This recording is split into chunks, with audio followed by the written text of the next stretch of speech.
Assalamualaikum warahmatullahi wabarakatuh. Perkenalkan, nama saya Muhammad Ananda Mika Ramadan dengan NIM 41823010139. Di kesempatan kali ini saya akan membahas tentang eh, AI generatif, tantangan, terus sama solusinya. Untuk mengerjakan ujian akhir semester mata kuliah generatif AI. Dan di sini saya bersama kerabat saya yaitu Tegar Maulana dengan NIM 41823010152. Di sini kita akan membahas tentang bagaimana kami mengusulkan membuat AI baru lah. Gar, menurut saya ide proyek AI generatif tuh cukup menantang lah di kalangan mahasiswa. Terus juga membuat AI, kayaknya membuat pembimbing AI akademik tuh oke sih. Khususnya untuk kayak sidang laporan, sidang skripsi, terus juga tapi AI-nya itu nggak langsung yang ngasih instan gitu, Gar. Jadi kayak nggak langsung menuliskan isi, tapi membantu proses berpikirnya lah. Hmm, Menurut lu gimana, Gar? menurut gua lumayan menarik sih, Mik. Jadinya kan AI bukan ngegantiin mahasiswa semata-mata gitu ya, tapi jadi bisa mendampingin lah, istilahnya jadi kayak guru, tapi bisa kapan aja gitu. Terus kalau menurut lu tantangan terbesarnya di mana, Mik? Kalau tantangan terbesarnya ya, Gar ya, mungkin eh, kayak AI pada umumnya sih, tantangan terbesarnya tuh paling ada di penyalahgunaan AI ya. Pasti banyak kayak mahasiswa cenderung ingin apa ya, mendapatkan hasil yang instan lah, yang cepat. Terus juga kayak langsung misalkan nih AI-nya langsung kasih teks jadi, mahasiswanya bisa langsung pakai gitu tanpa paham isinya. Terus juga pasti nggak bakal dibaca juga ya kan. Betul, betul. Iya sih, gua ada beberapa contoh temen gua yang make AI itu dia cuman kopas doang. Jadi kalau menurut lu harus di awal sistem itu harus dia batasin gitu nggak, Mik? Biar mahasiswa tuh nggak cuman kopas doang. Kalau menurut kalau menurut gue sih iya sih, Gar. Jadi contohnya tuh kayak misalkan nih, kita lah sebagai mahasiswa ya kan, masukin judul nih, judul yang mau dibuat dengan AI. Terus tapi yang gua mau nih AI-nya tuh memberikan kayak cuman kerangka bab, terus kayak pertanyaan kritisnya lah, terus sarannya doang, sama bukan paragraf lengkapnya gitu, Ge. Jadi cuman gambaran eh, kasarnya aja lah. Jadi AI-nya tuh cuman ngebimbing kita, bukan ngasih teks jadi. Gitu sih, Gar, paling. Kalau dari sisi teknis, gue lihat tantangan lainnya itu akurasi informasi, Mik, di AI ini.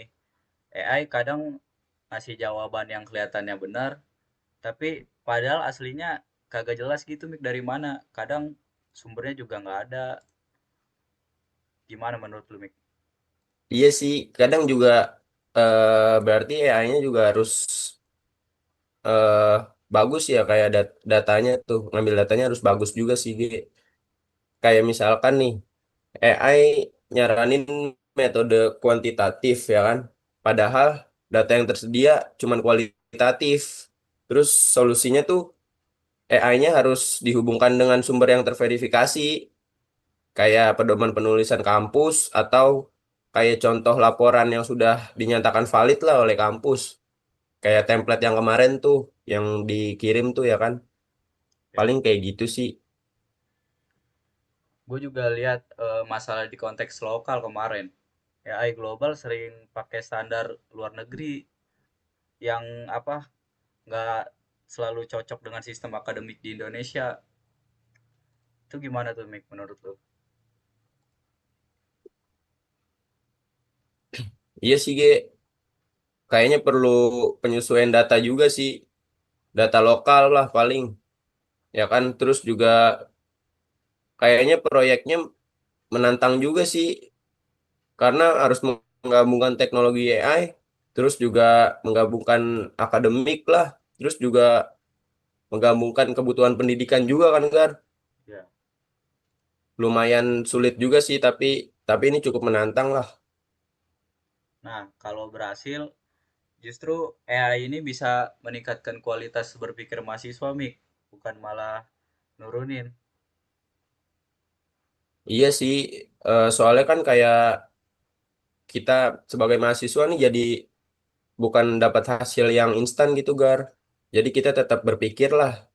Kayak misalkan nih kita ngasih input ke AI, terus AI-nya kan ngasih output nih. Nah, outputnya itu bukan yang instan kan. Jadi kita kayak masih kayak, oh ini bener nggak sih yang dikasih AI? Kan kebanyakan mahasiswa sekarang tuh bener-bener langsung copy paste ya kan, Gar. Iya, iya. Jadi mahasiswa juga nggak berpikir lah. Jadi cuman kayak kayak yang kuliah tuh jadinya kayak AI lah. Nggak baik juga sih bagi kita sebagai mahasiswa untuk ke depannya, Gar. Gue juga ngalamin hal yang sama sih, Mik. AI emang cepet nih buat ngerjain apapun lah.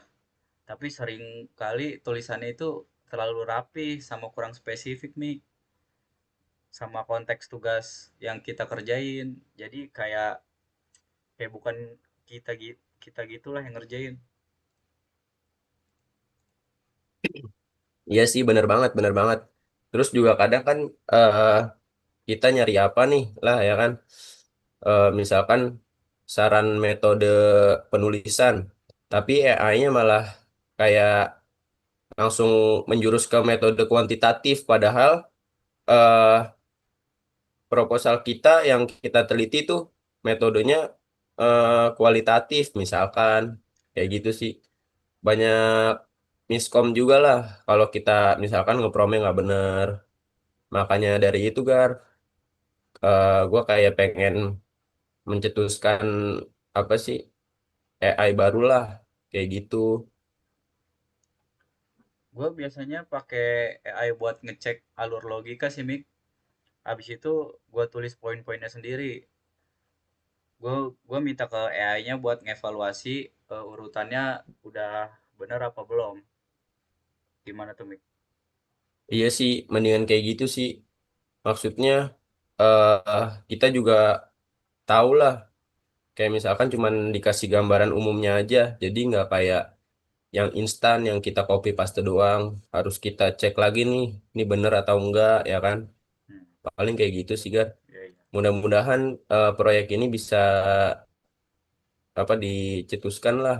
Mungkin kita sebagai mahasiswa atau orang lain. Oke, itu aja eh, di video kali ini. Lanjut di video berikutnya. Terima kasih. Wassalamualaikum warahmatullahi wabarakatuh.